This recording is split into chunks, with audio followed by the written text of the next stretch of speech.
자, 우리가 지금 일곱 인을 배우고 있습니다.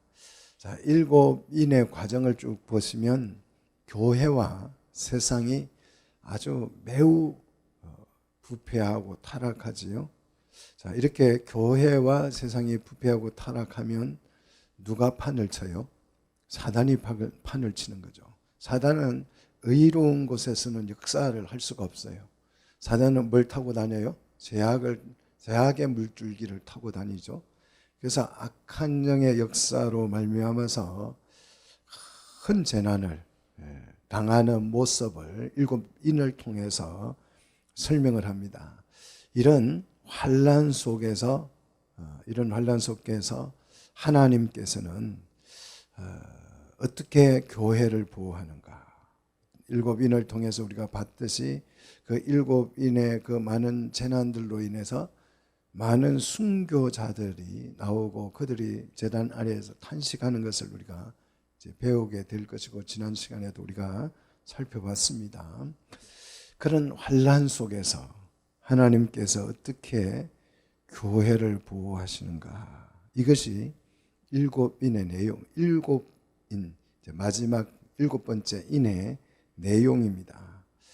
자, 그리고 이 마지막 일곱째 인을 떼었을 때에 일곱 나팔이 등장을 하지요. 그래서 일곱 나팔은 경고하는 메시지죠. 그죠? 그래서 일곱 인을 뗐을 때에 이제 일곱 나팔을 불어서 매우 강력한 경고를 보내고 그 일곱 나팔을 차례대로 불어가는데, 그 나팔을 불어갈수록 경고가 굉장히 갈수록 더 강해지는 것을 여러분이 배우게 될 것입니다. 한번 눈여겨 오늘 말씀을 잘 보시면 이해가 될 줄로 믿습니다.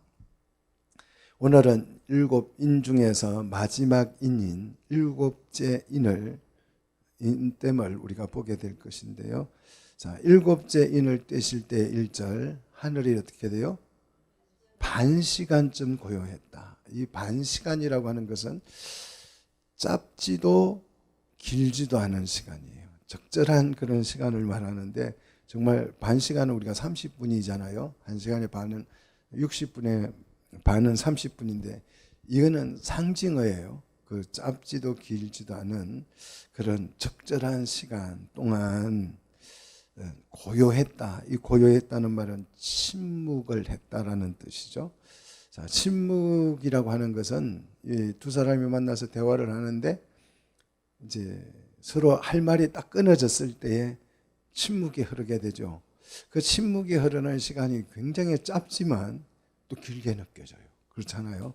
할 말도 없고, 그렇다고 해서 자리를 뜰 수도 없고, 그대로 멀쩡히 앉아있는 시간이 굉장히 긴 시간인데요.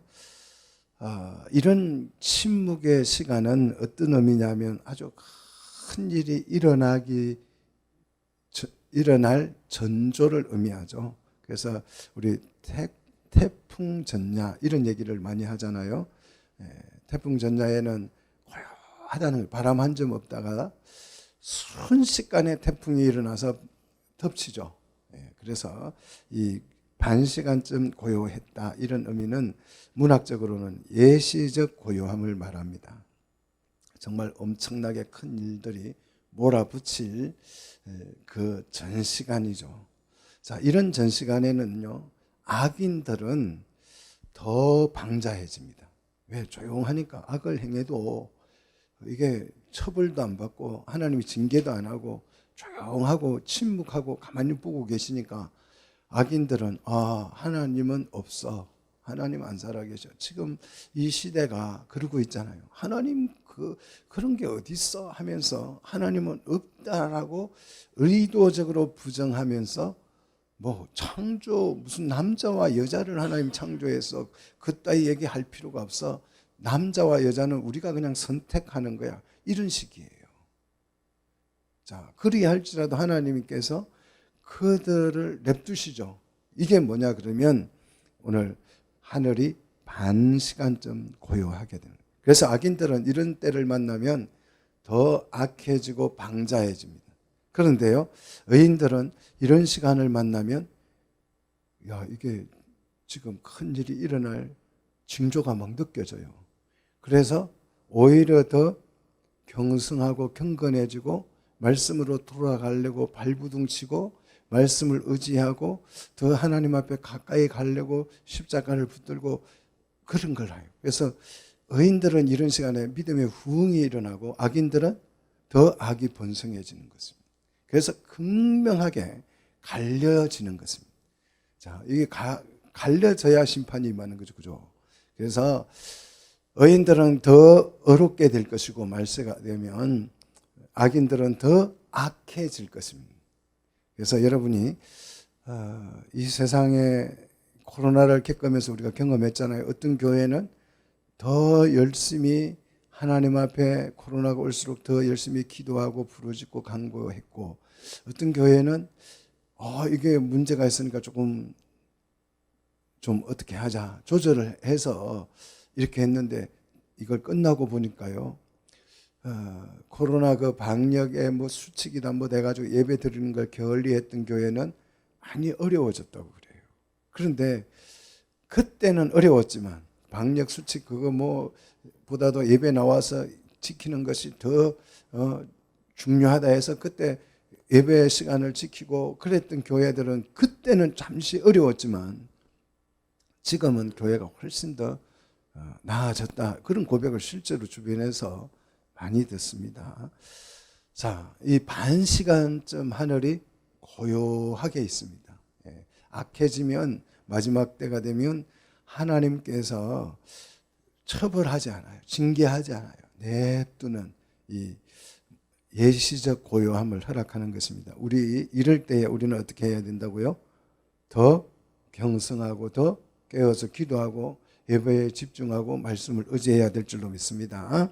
자, 2절 보십시오. 자, 일곱째 인을 이제 드디어 뗍니다. 일곱째 인을 떼실 때에 보니 그랬어요. 자, 봤더니 누가 보였어요? 하나님 앞에 일곱 천사가 서 있는데, 자, 하나님의 보좌 앞에 서 있는 일곱 천사를 봤는데 그 일곱 천사가 뭘 받았어요? 일곱 나팔을 받았다는 거죠. 자, 여기서 서 있다는 말은 그 명령을 기다리는 자세예요. 군인들이 이제 상관이 명령을 내릴 때 부하가 딱 그 상관 앞에 차례 자세로 딱 서 있잖아요. 그러면 이제 명령을 하다라면 뭐 충성 필성하고 알겠습니다 하고 가서 그 명령을 수행하는 그런 장면과 비슷합니다. 일곱째 인, 자, 이 일곱째 인을 뗐을 때에는 일곱 나팔을 받는 그 장면이 소개되고 있습니다. 나팔은 뭐라고요? 뭘 의미한다고요? 엄청나게 큰 재난이 일어날 것을 경고한다는 의미죠. 자, 바로 3절 이때에 이제 그 나팔을 받은 모습을 보고 있는 그 상태에서 바로 그때에 3절 누가 등장해요? 나팔 들고 있는 천사 말고 또 다른 천사가 등장을 하죠. 이 다른 천사가 누구냐? 여기에 대해서도 신학적으로 이런저런 얘기들이 많이 있습니다만, 이 다른 천사가 누구냐 할 때 그 다른 천사가 하는 일을 보면 누군지 알 수 있습니다. 자, 다른 천사가 등장을 해서 뭘 합니까? 예? 제단에서 향을 받고 있죠. 자, 그러면 제단의 불에서 향을 사르고 하는 이런 일은 누가 하는 거예요? 제사장이 하는 일이죠. 그죠? 제사장이 분향을 하는 일을 하잖아요. 하늘 성전의 제사장은 누굴까요? 우리 예수님이죠. 그래서 제사장인 예수님의 사역을 돕는 천사라고 우리가 생각을 하면 됩니다. 자, 이 다른 천사가 와서 제단 곁에 서서 금향로를 가지고 많은 향을 받았으니 그랬어요. 자, 여기 보니까 다른 천사가 와서 제단 곁에 있는데, 이 제단은 금제단이 아닙니다. 3절에 나오는 금제단이 아니고 이 제단은 번제단을 이야기해요. 성전을 보시면 이제 지성소와 성소로 나누어지는데, 지성소 안에는 속죄소가 들어있고 성소에는요 이 향단이 있습니다. 향단이 있고 일곱 촛대가 있죠. 그리고 이제 그 성소에서 밖으로 나오면 밖에 뜰이 하나 있는데 그 뜰을 우리는 제사장 뜰이라고 부르는데 그 제사장 뜰에 번제단이 있어요. 그 고림을 여러분 잘 생각하시고 오늘 말씀을 들으시면 이해가 훨씬 잘 될 줄로 믿습니다. 자, 그래서 여기 천사가 와서 제단 곁에 서서 이 제단 곁이라고 하는 것은 번제단, 금제단이 아니고 번제단을 의미합니다. 그 번제단 곁에서 금 향료를 가지고 많은 향을 받았다 그랬습니다. 그러면 이 제단 곁에 지금 누가 있었어요? 우리가 배웠죠. 누가 있었습니까? 6장 9절로 10절에 보면 다섯째 인을 하나님께서 딱 떼니까 제단 밑에 있는 사람들의 풍경이 보였죠. 자, 다섯째 인을 떼니까 제단 밑에 누가 있었어요? 하나님의 말씀과 복음 전거로 순교를 당한 영혼들이 어디에 있었다고요? 제단 아래에 있었어요. 제단 아래에는 거기가 어디라고요? 제사장의 뜰이라는 뜻이에요. 제사장의 뜰은 일반 성도들은 들어갈 수가 없고 누구만 들어가요? 제사장만 들어가요. 그러니까 제단 아래에 있는 이 성도들은 순교당한 각 교회의 제사장들이었다라고 보면 됩니다. 자, 그들이 제단 아래에서 뭐 하고 있었어요? 6장 10절에 땅에 거하는 자들을 심판하여 주기를 청원하고 있었다고 그랬죠. 사랑하는 우리 성도 여러분, 여러분도 제단 아래에서 기도하는 제사장들이 되시기를 축복합니다. 이 제단 제사장의 뜰에 나와서 항상 그 제단 밑에서 하나님 앞에 기도하는 우리 깨어있는 우리 성도들이 되시기를 축원합니다. 자, 다른 천사가 이들의 부르짖는 기도를 많이 받았어요. 근데 기도를 받을 때 어디에다가 받았다고요? 금향로에다가 받았다는 것입니다. 자, 천사가 제단 곁에 서서 금향로에 향을 받은 이유가 뭐냐? 자, 계속해서 보십시오. 이는 설명하죠. 같이 읽겠습니다. 이는 모든 성도의 기도와 합하여 보좌 앞 금제단에 드리고자 함이라 그랬어요. 여기서 금제단과 아까 설명했던 그 천사가 와서 제단 곁에 할 때 요 제단하고는 다른 거예요. 여기서 금제단은 분향단을 말해요. 성소 안에 있는, 그러니까 바깥 번제단에서 향을 받은 것을 가지고 들어와서 어디에 드린다고요? 금제단에, 성소 안에 들어와서 금제단에 드리고자 함이라 그랬는데 이 금제단은 어디에 있어요? 보좌 앞에 있어요. 보좌는 자, 지성소를 말하죠. 지성소 안에 속죄소가 있는데 그 속죄소를 일컬어서 하나님께서 내 보좌라 그랬어요. 그러니까 속죄소 앞에 있는 금제단, 분향단에 이 향을 드리기 위해서 향을 받았다는 거죠. 자, 오늘 이 말씀을 잘 보시면 모든 성도의 기도와 뭐 해서요? 합하여 그랬어요. 합하여. 예, 순교자들의 기도와 모든 성도들의 기도. 자, 순교자들은 그 각 교회의 제사장들이라고 그랬죠. 그 제사장의 기도와 모든 성도들의 기도를 합하여서 어디에 드린다고요? 금향단에, 금제단에 드리려고 합니다. 그래서 기도라고 하는 것은 나홀로 기도도 굉장히 중요하지만, 아주 경건을 위해서 내가 기도 생활을 하는 것 중요하지만 우리의 기도는 어떻게 돼야 돼요? 합해져야 돼요. 합하여져야 합니다. 자, 축구 선수가 월드컵 한다고 뭐 그래서 하던데요. 일본과 우리나라가 기도하는데 일본 크리스찬들은 일본이 이기게 해달라고 기도하고 한국 크리스찬들은 우리나라가 이기게 해달라고 기도를 합니다. 그러면 하나님께서 누구 기도를 들어줄까요? 목소리 크게 하는 사람 쪽을 들어줄까요? 어느 쪽을 들어줘야 합니까? 그래서 기도가 이렇게 합해지지 않으면 안 되는 거예요. 자, 우리 선수들이 훌륭한 축구 경기를 할 수 있도록 기도해 주십시오. 이렇게 기도해야 그 기도가 합해지는 기도지. 니핀 내핀 갈라가지고 내 기도가 이루어지고 네 기도는 안 이루어지고 내 기도가 이루어지면 저쪽은 응답이 지는 거잖아요. 그런 기도는 의미가 없어요. 우리 기도는 합해져야, 일치되어야 그 기도가 강력해지고 힘이 있는 줄로 믿습니다. 그래서 혼자 기도도 좋지만 합심 기도도 중요해요. 우리 같이 기도하고 같이 마음을 합하고 같은 제목을 가지고 기도하는 그런 교회가 되기를 소망합니다. 자, 이렇게 합심 기도는 굉장한 힘이 있고 놀라운 힘이 있지만 이거보다 더 큰 힘이 또 있어요. 그게 뭐냐면 이 기도의 근본적인 힘이에요. 자, 이 기도는 합심 기도도 굉장한 힘을 발휘하지만 이보다 더 근본적인 힘은 뭐냐 그러면 이 기도가 무엇과 합해져요? 향과 합해진다는 것이에요. 그래서 향연이 된다는 것입니다. 왜냐하면 왜 이 기도가 우리의 기도가 향과 합하여져서 향연이 되느냐 그러면 자, 4절 같이 읽겠습니다. 향연이 성도의 기도와 함께 천사 손으로부터 어디로요? 하나님 앞으로 올라가게 된다는 것이에요. 자, 기도만 올라가는 게 아니고 뭐와 함께요? 향연과 함께. 자, 기도는 향단에서 향과 합쳐져서 하나님께 드려지는 것이에요. 자, 기도가 이렇게 중요합니다. 자, 우리 기도가 어떻게 응답되는가? 바로 이 향기 때문에 우리의 기도가 응답이 돼요. 이해가 되십니까?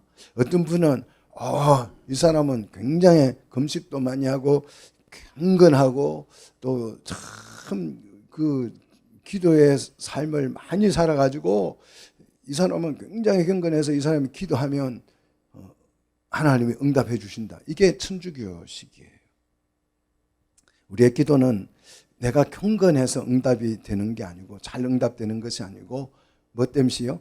이 향단에서 목과 함께 들어져서 향과 함께 들어졌기 때문에 우리의 기도가 하나님께 연락되는 줄 믿으시기를 축복합니다. 우리가 하나님께 기도하면 기도가 한 그대로 올라가는 것이 아니에요. 우리 기도한 대로 우리 하나님께서 다 응답해 주셨으면 우리는 벌써 망했습니다. 이해가 되세요? 우리 기도는 이 향연이 성도의 기도와 함께 천사의 손으로부터 하나님께 올라간다 그랬어요. 그래서 우리 기도는 결코 공허한 메아리가 아닙니다. 반드시 응답될 줄로 믿습니다. 또한 내 기도가 어렵고 경건해서 응답된다고 생각하시면 여러분 큰 착각입니다. 우리 기도는 사실 굉장히 볼품이 없을 때가 너무나도 많습니다. 어떨 때는요, 내가 기도를 해놓고 민망해요. 쑥스러워요. 내가 이런 기도 해놓고. 또 어떤 때는요, 막 짜증도 내고 불평도 내면서 기도해요. 하나님, 내가 몇 번 말해야 알아들으실 거예요. 막 이러면서, 아직도 못 들었어요. 이러면서 기도를 하는데, 그런 기도, 정말 볼품없는 부끄러운 기도들, 또 굉장히 이기적인 기도도 많아요. 그런 기도들이 어떻게 하나님 앞에 연락되느냐? 제물을 이렇게 이제 번제단에서 사르고 나면 그 제물을 태운 그 숯이 생기잖아요. 그 숯을 우리는 뭐라고 부르냐 그러면 제단 숯불이라 그럽니다. 제단에서 나온 숯불이죠. 이 제단 숯불은 모든 것을 정화시키는 능력이 있어요. 모든 것을 거룩하게. 아무리 부정한 것도 제단 숯불에 갖다 대면 다 정화되는 거죠. 그래서 우리 찬송 가사에 보면 제단 숯불 내 입술에 대니 어찌 주저할까 주여 있잖아요. 제단 숯불 내 입술에 대니까 내 입술이 부정한 입이 어떻게 됐어요?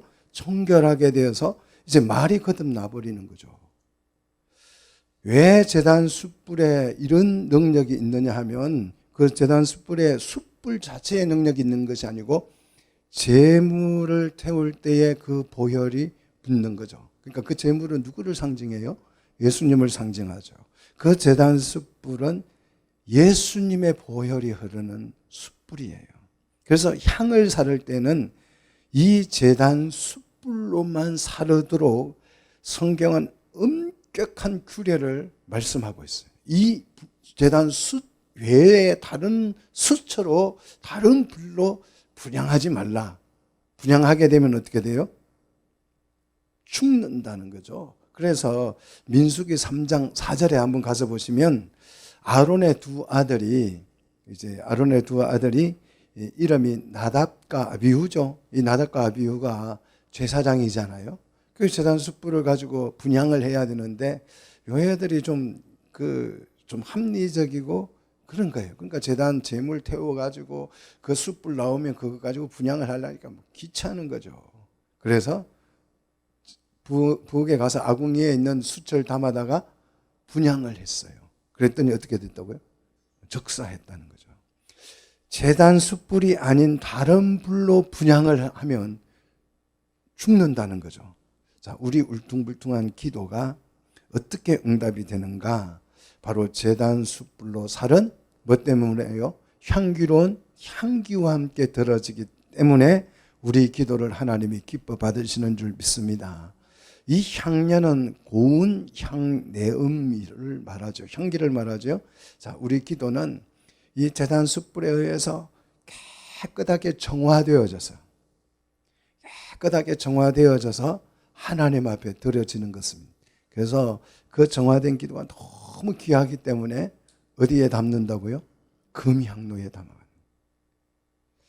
우리가 기도하면 하나님 앞에 그 기도가 고스란히 그렇게 쭉 올라가는 게 아니에요.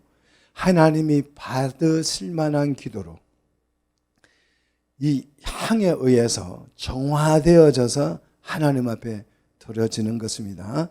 자, 향년으로 곱게 다듬어져서 올라가서 우리 기도를 드리면 하나님이 우리 기도를 받으시고 흠양하시고 기뻐하신다. 여러분 하나님 앞에 늘 기도하시기를 축복합니다.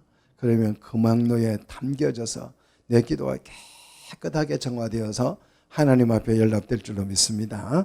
천사가 금향로에 받은 기도가 하나님께 이제 드려지고 나면 그 향로는 어떻게 될까요? 속이 텅 비겠죠? 빈 향로가 되겠죠? 자, 그러면 이 빈 향로를 가지고 뭘 하는지 한번 보십시오. 5절을 같이 보십시다. 천사가 향로를 가지고 뭘 했어요? 제단 불을 담아다가 이분에는 어디에다가 쏟아요? 땅에 쏟습니다. 자, 그 제단 숯불을 담아서 하나님 앞에 분향단에 우리 기도와 함께 들어지는 이 불이 있고, 이제 그렇게 해서 향로를 비우고 나면 빈 향로를 가지고 와서 뭐 한다고요? 제단 숯불을 다시 담아서 어디에다가 쏟는다고요? 땅에 쏟는다는 거예요.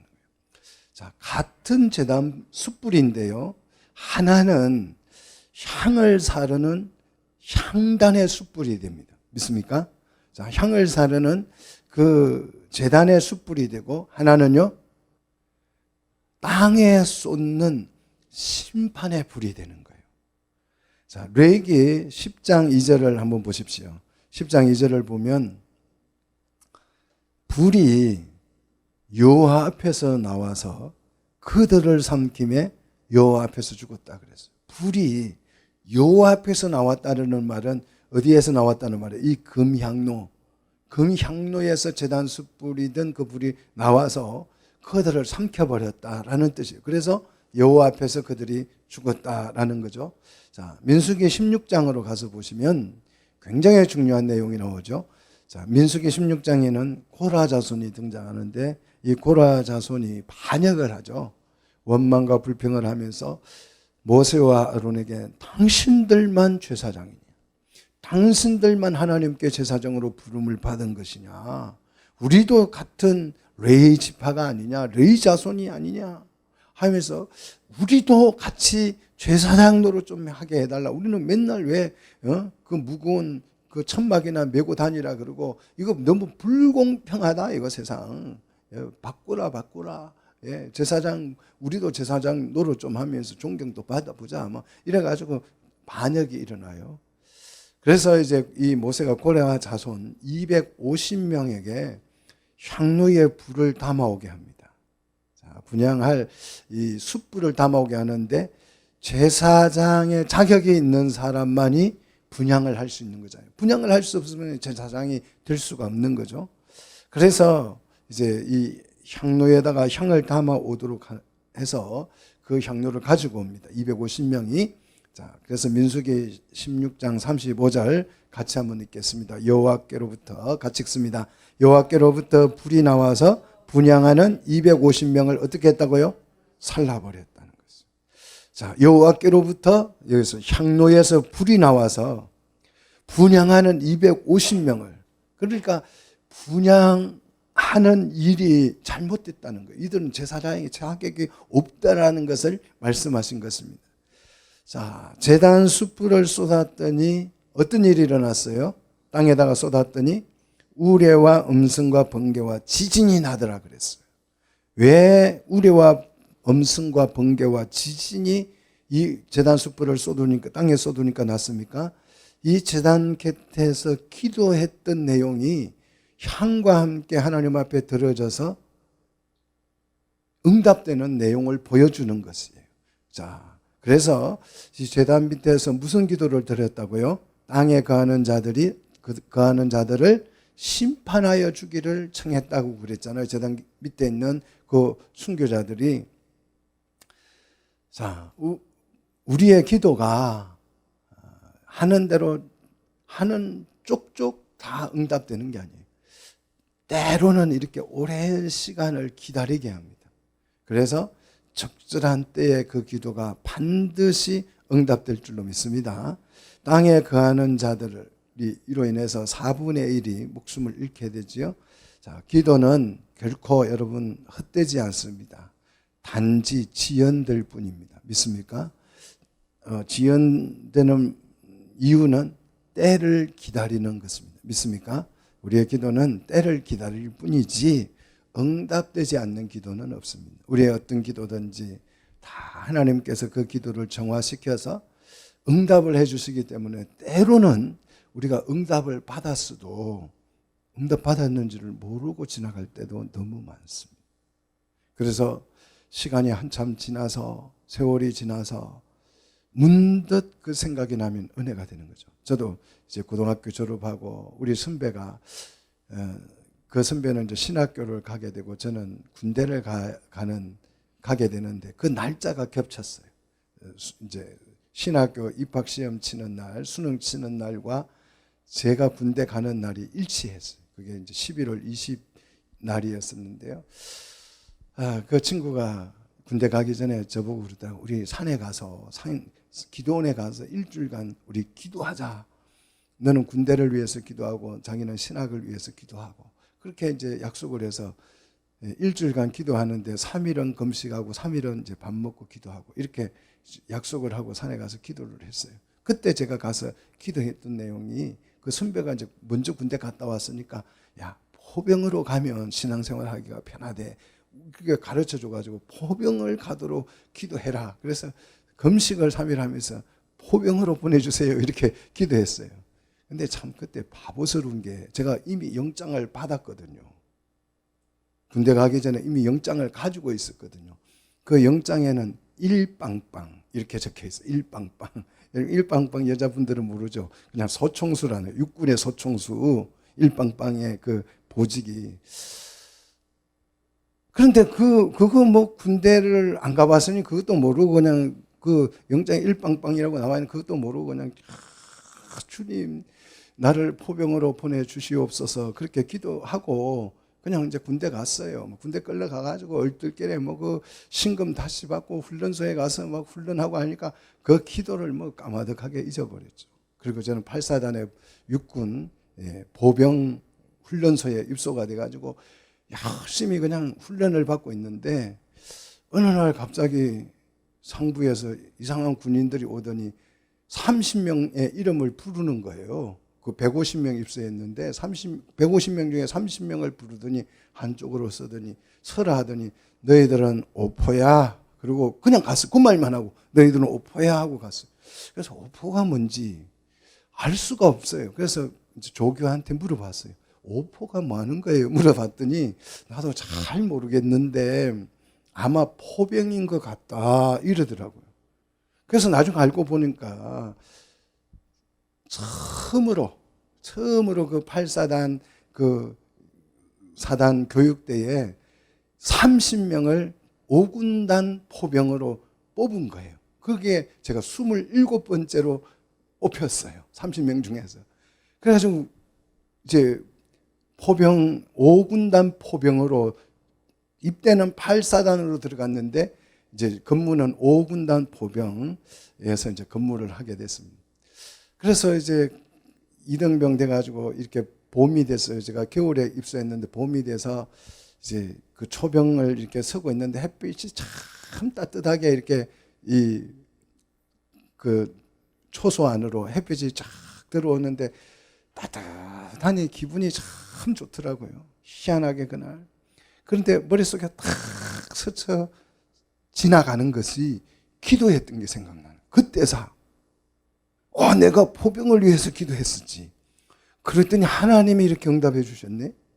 그게 가마득하게 잊었던 것이 그대로 응답으로 주어졌다는 것을 깨닫게 됐어요. 그때 또 두 번째 기도했던 게 군종이 되게 해달라고 기도했었거든요. 그런데 그 선배 군종이 저를 보더니 이야, 믿음 너 참 좋다 그러더라고요. 믿음 참 좋네 그러더라고요. 그러더니 하는 말이 내가 제대할 때까지 신학생이 안 들어오면 너를 군종을 시켜줄게 그러더라고요. 신학생이 안 오면, 그 조건이 신학생이 안 오면이에요. 근데 저는 신학을 안 한 상태였거든요. 고등학교 졸업하고 갔거든요. 뭐 군대 가면 또 대학생들도 많고 그렇잖아요. 대학 다니다 온 사람도. 그러니까 좀 군중도 실력이 좀 있어야 돼. 고등학교 졸업한 애가 또 대학생들 성경 가르친다 하면 그 말이 안 되잖아요.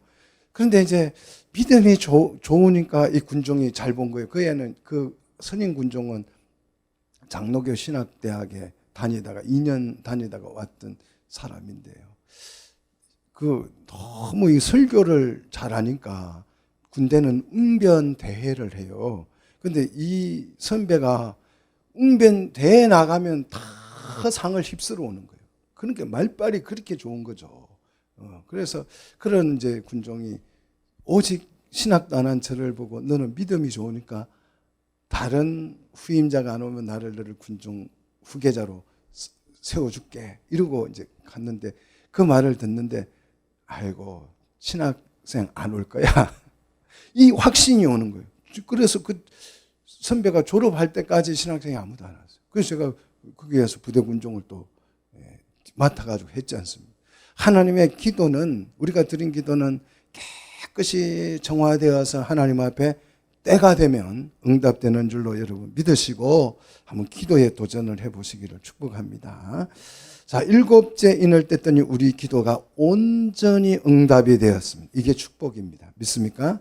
자, 7 이제 인이 마무리되고 나니까 6절, 자, 6절 보니까 재난의 이제 경고가 주어지죠. 7 나팔을 가진 7 천사가 나팔 불기를 준비하고 있죠. 7 인이 떨어지고 나니까 이제 준비하고 있습니다. 7째 인 중에서 4째 인까지는 여러분 뭐였어요? 말탄 자들이, 4마리 말탄 자들이 각각 등장을 했죠. 그리고 5째 인을 뗐을 때는 이제 그로 인해서 많은 순교자들이 생겨서 제사 밑에서 기도하고 있었고요. 6번째 인을 떼니까 천재지변이 일어나가서 4분의 1의 사람들이 죽었죠. 자, 이런 많은 재난들에 대한 경고가 일어나는 거죠. 자, 경고를 한다는 말은 무슨 뜻이에요? 회개하라는 뜻이죠. 자, 이 스토리를 여러분 이해하고 오늘 계시록을 보셔야 본문이 이해가 돼 갑니다. 자, 지금부터 이제 7 나팔에 대해서 우리가 살펴볼 것입니다. 자, 7절. 첫째 나팔은 뭐에 대한 경고냐? 땅에 대한 경고입니다. 자, 첫 번째 나팔, 어디에 대한 경고라고요? 땅에 대한 경고. 자, 땅에 대한 경고로 나팔을 불었더니, 자, 1차적으로 뭐가 피해를 봐요? 수목이 피해를 입습니다. 그죠? 그래서 피 섞인 우박과 불이 나와서 땅에 쏟아져서 땅의 3분의 1이 불타버려요. 자, 6장 6절에 보니까 재난이 일어났는데 하나님께서 보호한 게 있죠. 나무와 포도나무와 감람나무는 보호했는데 오늘 이 나팔을 보니까 이제 그 강도가 세져서 수목의 3분의 1이 타버려요. 그리고 각종 푸른 풀도 타버려요. 이게 자연재해죠. 자, 수목과 푸른 숲이 다 타고 나면 짐승들이 피해를 보겠죠. 짐승들이 타격을 보게 되고요. 이런 나무나 이런 과실들이 다 죽게 되면 경제적 어떤 타격도 오는 거죠. 이게 2차 피해예요. 그래서 첫 번째 나팔은 수목이 1차적으로 피해를 보지만 그 수목으로 인해서 부차적으로 우리 사람에게까지 피해가 옵니다. 자, 두 번째 나팔은 바다에 대한 경고예요. 자, 바다에 대한 경고는 1차적으로 누가 피해를 봅니까? 물고기가 보죠. 자, 두 번째 나팔을 부니까 어떤 일이 일어납니까? 불붙은 큰 산과 같은 것이 바다에 어떻게 된다고요? 던져진다. 불붙은 산을 우리는 화산이라 그러잖아요. 이 화산이 엄청나게 크게 해서 바다에 던져진다. 여러분 이거 상상을 해보면 끔찍하지요. 그래서 바다의 3분의 1이 뭐가 돼요? 피가 됩니다. 9절 바다 가운데에서 생명을 가진 피조물의 3분의 1이 죽게 됩니다. 자, 바다 가운데 있는 피조물만 죽는 것이 아니고 배들의 3분의 1도 깨어지는 거죠. 자, 바다에는 지금도 많은 배들이 다니고 있습니다. 그래서 이것은 배들이 왜 다녀요? 무역하는 거죠. 그래서 무역에 엄청난 경제적 피해가 두 번째 나팔 때문에 생긴다는 것이지요. 자, 그래서 이런 무역이 완전히 이렇게 3분의 1이 망가지면 경제 공황이 생기는 거죠. 이게 두 번째 나팔, 바다에 대한 경고입니다. 자, 그 다음 10절을 보시면 셋째 나팔을 부는데 셋째 나팔은 뭐에 대한 경고입니까? 강에 대한 경고예요. 자, 지금까지는 자연을 통해서 자연의 피해가 일어났고 간접적으로 2차적으로 사람에게 그 피해가 왔다고 한다면 이 세 번째 나팔부터는 그 1차 피해가 사람이 돼요. 자, 한번 보십시다. 10절 같이 읽습니다. 햇불같이 타는 큰 별이 하늘에서 떨어져 강들의 3분의 1과 여러 샘물에 떨어지니 그랬어요. 햇불 같은 큰 별이, 자, 지금도 유성은 떨어지고 있죠. 우리가 그 별똥별 보잖아요. 별이 떨어져 유성 봅니다. 그런데 이 별들은, 떨어지는 별들은 작기 때문에 대기권에 들어오면 다 타버리고 하나도 남지가 않아요. 제로 그냥 떨어지는 거죠. 없어져 버리는 거죠. 그런데 이 별은 큰 별이어서 떨어지는데 연소가 다 안 돼요. 연소가 다 되지 못한 채로 지구에 떨어지는데 그 떨어지는 별의 이름이 11절에 뭐라고 되어 있어요? 이 별의 이름은 썬쑥이라 그랬어요. 자, 11절 계속 보십시다. 물의 3분의 1이 썬쑥이 되매 그랬어요. 물이 어떻게 된다고요? 오염된다는 거죠. 물은 생명의 근원이에요. 그래서 그 물이 썬물이 됨으로 어떻게 됐다고요? 많은 사람이 죽더라. 자, 세 번째 나팔은 1차적 피해가 누구예요? 사람이죠. 그러니까 첫째 나팔, 두 번째 나팔은 자연의 피해로 인해서 인간이 피해를 보지만 오늘 이 셋째 나팔을 부니까 강에 대한 경고를 통해서 이 썬쑥의 별이 떨어져서 직접적으로 누가 죽게 돼요? 사람이 죽게 되는 것입니다. 이제 자, 이 나팔을 불수록 경고가 어떻습니까? 강해지고 있죠. 자, 12절 넷째 나팔을 우주에 대한 경고입니다. 자, 우주에 대한 경고인데 낮과 밤에 피해가 생기는데요. 12절 같이 읽겠습니다. 해 3분의 1과 자, 12절 해 3분의 1과 달 3분의 1과 별들의 3분의 1이 타격을 받아 그 3분의 1이 어두워지니 낮 3분의 1은 비춤이었고 밤도 그러하더라 그랬어. 전체에 문제가 생기는데 요즘 뭐 온난화, 기후변화 이런 얘기들 아마 여러분 TV에서 많이 들을 것입니다. 기후변화의 원인에 대해서, 그럼 왜 기후변화가 일어났느냐?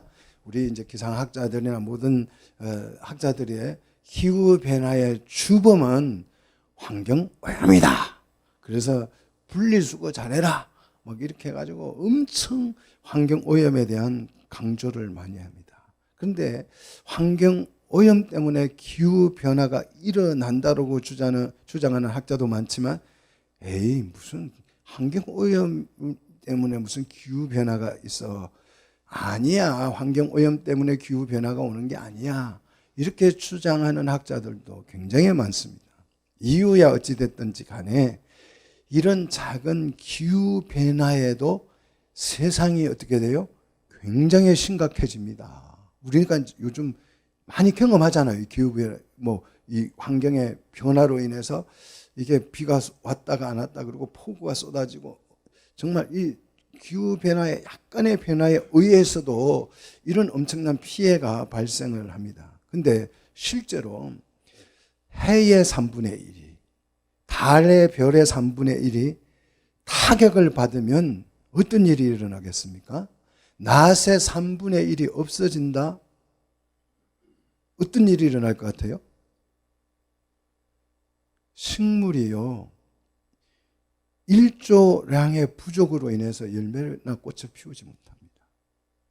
식물이 열매도 못 맺고 꽃도 못 피우면요, 상상할 수가 없죠. 1조량이 줄어들면 열매가 안 맺혀요. 그래서 꽃도 안 핀다니까요. 그 일정한 햇볕의 양이 있어야 꽃도 피고 열매도 맺는 것입니다. 우리가 이 우주적으로 온 세계가 3분의 1의 1조량이 부족해지는 상황을 우리는 아직까지 한 번도 경험해 보지 못해서 이걸 실감낼 수가 없지만요, 1조량이 부족해지면 사람도요, 비타민 D가 부족해져요. D는 햇빛을 받아야 생긴다고 그러잖아요. 그래서 비타민 D가 부족하면요, 우리가 상상할 수 없는 질병들이 우리 몸에서 생겨요. 여러분, 햇빛 잘 보십시오. 햇빛이 약이라니까요. 자, 밤과 낮의 조화가 맞아야 식물도 정상적으로 자라요. 우리 저 밑에 그 식물을 계단 밑에 창고에 집어넣어 놨잖아요. 그래서 가끔 제가 그 불을 켜줘요. 처음에 제가 불을 막 켜놔 봤더니 이파리가 너무 커져요. 멍청하게. 빛이 계속 오니까 식물이 그냥 무럭무럭 낫인 줄 알고 자라는 거예요. 자도 안 하고 계속 성장하네. 그래서 요즘 크지 말라고 불을 꺼놓습니다. 일조량이 이게 낫이 길어져 버리면요, 식물들이 그냥 쭉 자라고. 그래서 열대 지방에 있는 식물들은 빛의 양이 많기 때문에 엄청나게 울창하게 커버리잖아요. 근데 저 일조량이 좀 작은 지방으로 가면 나무들이 작고 이파리도 작고 성장이 안 돼요. 자, 일조량의 이 우천체의 이 낮과 밤의 이 조절이 깨지면 우리가 상상할 수 없는 어마어마한 재앙들이 일어난다는 거죠. 그래서 기후 변화를 보면서 우리 그리스도인들은 환경 탓만 해서는 안 됩니다. 자, 기후 변화는 왜 일어나느냐? 죄악 때문에 일어납니다. 인간의 죄악 때문에 기후 변화가 생기는 것이, 오늘 본문이 그렇잖아요. 인간의 죄악들이 관영해지니까 하늘의 별의 3분의, 해의 3분의 1이 달의 3분의 1이 별에 이렇게 일어나잖아요. 자, 민물과 썰물은 달의 영향으로 생기는 거예요. 그런데 이 달의 영향이 3분의 1이 죽어버리면 바닷물이 어떻게 될까요?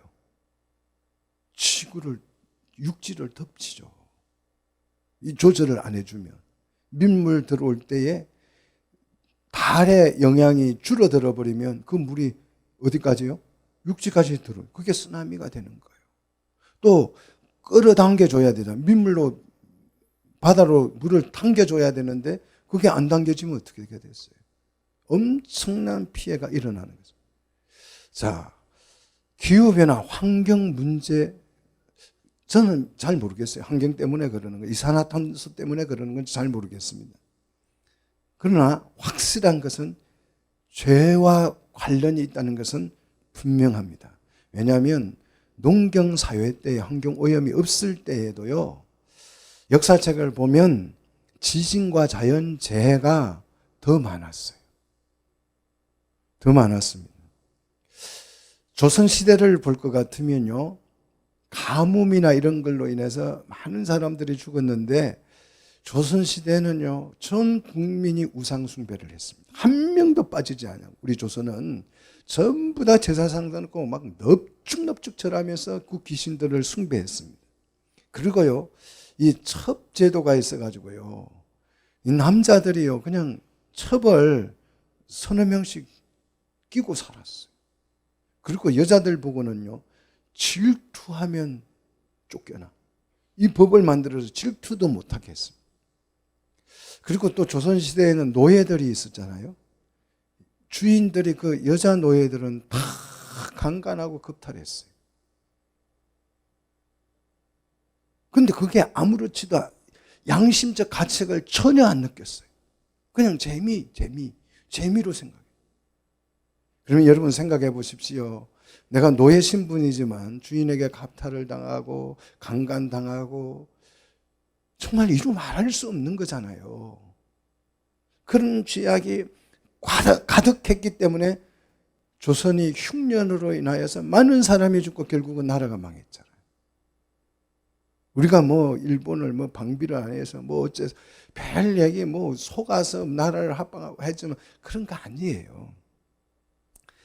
역사를 보면 인간의 부패 정도에 따라서 자연재해가 증가하는 것을 우리는 알 수가 있습니다. 로마 그 폼페이라고 하는 도시는요, 이탈리아 남부 나폴리 연안에 있는 정말 황홀한 그런 도시였다고 합니다. 그래서 이 폼페이는 로마 귀족들의 휴양지예요. 여러분, 가능하면 휴양지로 놀러 가지 마세요. 휴양지는 어떤 곳이에요? 너무 아름답고 좋은 곳이에요. 그런데 그곳은 아름답고 좋은 곳이지만 가장 음란하고 부패한 곳이에요. 휴양지는 그래요. 항상 휴양지는 굉장히 음란하고 부패한 곳입니다. 그 휴양지에서 많은 재난들이 일어나는데요. 이 폼페이도 마찬가지예요.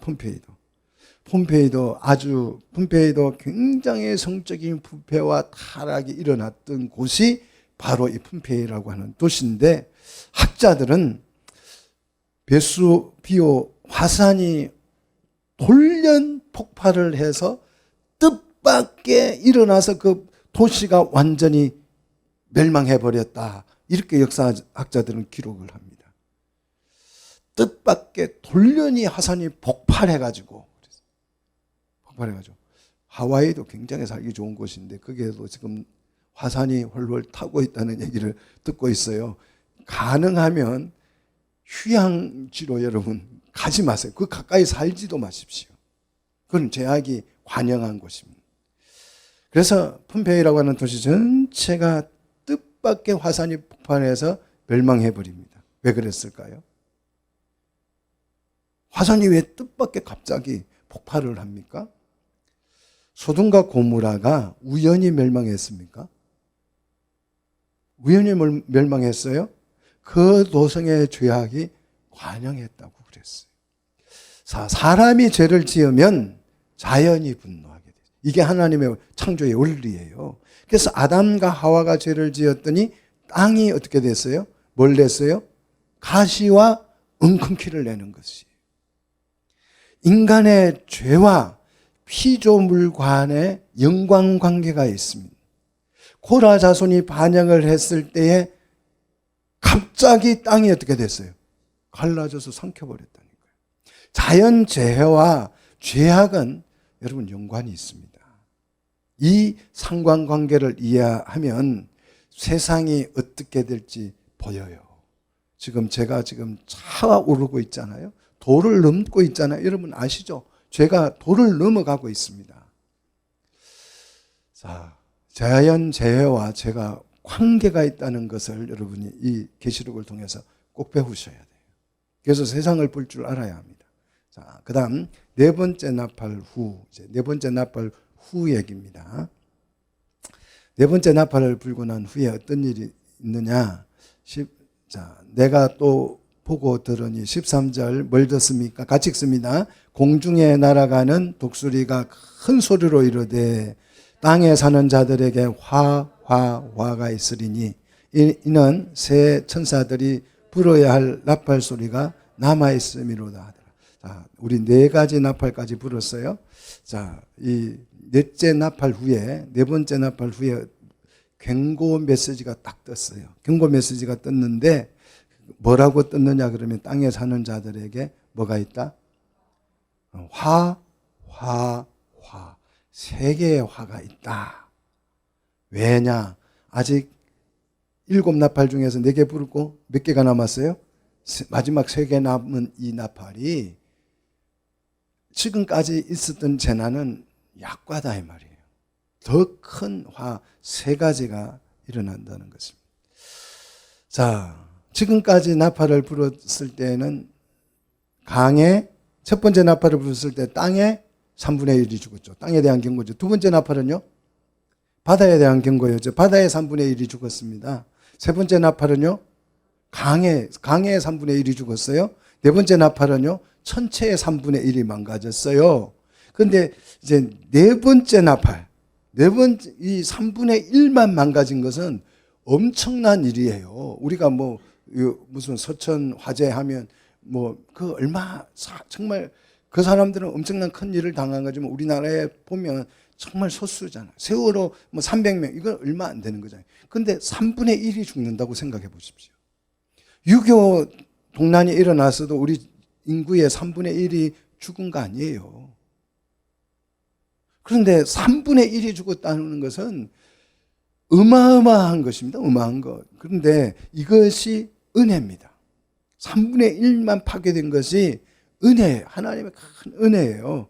그런데 이제 세 개의 화가 있는데 이것이 엄청난 피해, 정말 우리가 상상할 수 없는 엄청난 재난이 일어날 것을 예고하고 있습니다. 자, 경고가 어떻습니까? 처음에는 자연을 통해서 자연 피해가 일어나더니 이제 네 번째 나팔에는 사람이 직접적 피해를 보고요. 그죠? 예, 세 번째 나팔부터는 사람이 직접적 피해를 당하게 되고 이제 마지막 남은 이 5번째, 6번째, 7번째 나팔은 이제 이게 너무너무 큰 재난이기 때문에 한 번 더 하나님께서 강력한 경고 메시지를 보내는 거죠. 천사들을 보내서 땅에 가는 자들에게 화가 있으라. 왜냐? 아직 세 개의 나팔이 남아있다 이거죠. 자, 경고가 이렇게 갈수록 강화되는 것은 왜 그럴까요? 1차 경고를 했는데 말을 안 들어요. 그래서 조금 센 경고를 보냅니다. 2차 경고합니다. 그래도 말을 안 들어요.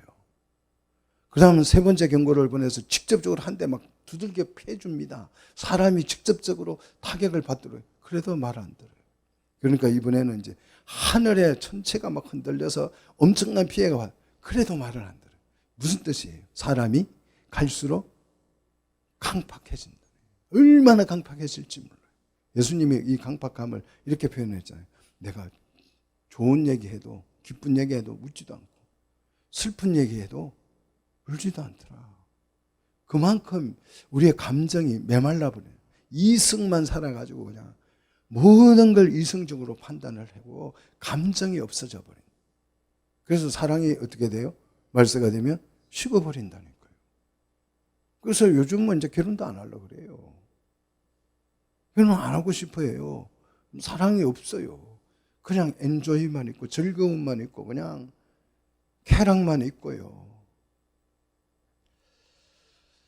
자, 사람들이 경고를 하면 할수록 회개하지 않고 더 강팍해져서 범죄를 저지른다는 것입니다. 세상에서 제일 바보스러운 게 하나님 앞에 고집 부리는 것. 부모 앞에 좀 고집 부리는 건 괜찮은데요. 우리 하나님 앞에 우리 고집 부리지 맙시다. 말씀을 들으면 그냥 고집 부리다가도 우리 다 고집 있잖아요. 김 씨는 김씨 고집, 강 씨는 강씨 고집, 최 씨는 최씨 고집. 우리 정전도사님 박 씨는 무슨 고집이에요? 박 씨 있어요? 우리 장로님 고집 없지요. 예. 없을 거야. 나 그럴 줄 믿어요. 강 씨는 강씨 고집. 우리 엄건사님 엄 씨는 무슨 고집이 있어요? 잘 몰라요? 예, 그럼 모르는 게 좋아요. 자, 우리 하나님 앞에 고집 부리지 마세요. 이거 보셔요. 경고를 이렇게 하는데도 불구하고 사람들이 악해지니까 더 강력한 경고를 보내는. 자, 이게 하나님의 사랑이에요. 경고를 보내는 게. 그냥 싹 쓸어버려도 아무 할 말이 없잖아요. 이렇게 죄악됐는데. 할 말이 없는데 하나님 경고를 보내는 것은요, 회개하라는 뜻입니다. 그런데 회개하지 않습니다. 사람들은 갈수록 회개하지 않냐고 경고를 무시하고 그 알량한 과학적 대책을 세웁니다. 정말 이거만큼 멍청한 짓이 없어요. 과학적 대책을 세우는 거. 여러분 경험했지 않습니까? 코로나 때에 뭐 K방역, 무슨 과학, 의학, 정치, 그게 무슨 K방역이 아주 뭐 세상에 있는 모든 코로나는 다 때리잡을 수 있는 것처럼 막 K방역하고 뭐 난리 구슬치던데 제가 볼 때는 마스크 한 장만 못해요. 그렇지 않아요? 그 방역이라는 마스크 한 장만 못해요. 그거 뭐 얼마나 뭐 길거리 다니면서 막 그 소독약을 얼마나 뿌려댔어요. 그 바보 같은 짓이에요. 그게 과학자들이 할 짓입니까? 예. 땅바닥에다가 왜 막 뿌리고, 그냥 교회 안에도, 우리 예배당은 거의 뭐 뿌린 적이 없지만 교회 안에도 그냥 얼마나 많은 사람들이 뿌려대고, 막 저도 우리 학원에도 그냥 교육청에서 하라고 규정을 주니까 안 할 수는 없고 그냥 그거 바보짓이잖아요. 바보짓. 과학이라고 하는 것은 그런 것입니다. 사랑하는 성도 여러분, 하나님의 경고 나팔이 들려오면 우리는 뭐 해야 돼요? 납작 엎드려야 돼요. 회개해야 돼요. 이 과학 믿다가 또 자기의 알량한 지식 믿다가 이 하나님의 재난 앞에서는 그게 아무 의미가 없습니다. 다음 시간에는 이제 이 남은 세 개의 나팔 우리 한번 같이 배워보도록 하겠습니다. 우리 9장도 여러분 좀 잘 읽어오시면 은혜가 더 커질 줄로 믿습니다. 자, 기도하겠습니다.